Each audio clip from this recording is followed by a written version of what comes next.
ఏలూరు నగరాన్ని పట్టి పీడిస్తున్న ట్రాఫిక్ సమస్య తూతూ మంత్రంగా వ్యవహరిస్తున్న ప్రభుత్వ యంత్రాంగం, పట్టించుకోని ప్రజాప్రతినిధులు. ఏలూరు జన్మభూమి ప్రతినిధి షేక్ రహమతుల్లా. ఏలూరు నగరాన్ని పట్టి పీడిస్తున్న అతి ముఖ్యమైన సమస్యల్లో ప్రధాన సమస్య ట్రాఫిక్. ఏలూరు నగరం భౌగోళికంగా రోజు రోజుకు జనాభివృద్ధి చెందుతూ విస్తరిస్తూ ఉండడం, అందుకు అనుగుణంగా ఇక్కడ ఉన్నటువంటి సమస్యల మీద అటు అధికారులు ఇటు ప్రజాప్రతినిధులు తక్షణమే మేలుకొనకపోతే చాలా సమస్యలు ఉత్పన్నం అవుతాయి అని ప్రజల ఆవేదన వ్యక్తం చేస్తున్నారు. ముఖ్యంగా వ్యాపార సముదాయాలు ఉన్న ప్రదేశాలలో రోడ్డుకు ఇరువైపులా ద్విచక్ర వాహనాలు మరియు కార్లు పార్కింగ్ చేయడం వల్ల ఆ రహదారి వెంబడి ప్రయాణించే వాహనదారులకు చాలా ఇబ్బందికర పరిస్థితులు ఎదురవుతున్నాయి.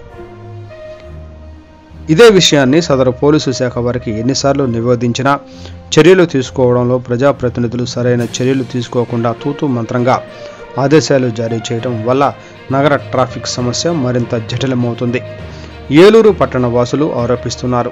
వ్యాపార సముదాయాలు ఉన్నప్పుడు తప్పనిసరిగా పార్కింగ్ వ్యవస్థను ఏర్పరచుకోవడం ఆ యజమానులదే బాధ్యత.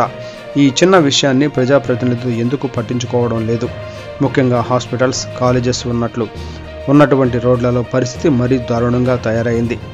వాహనదారులతో ట్రాఫిక్ సిబ్బంది దురుసుగా ప్రవర్తించడం, నిత్యం ఎక్కడో ఒక చోట రోడ్డు ప్రమాదాలు జరగటం నిత్యకృత్యమైపోయింది. ఇప్పటికైనా అధికారులు తక్షణమే స్పందించి ఈ ట్రాఫిక్ సమస్యకు పరిష్కారం చూపిస్తారని నగర వాసులు కోరుతున్నారు.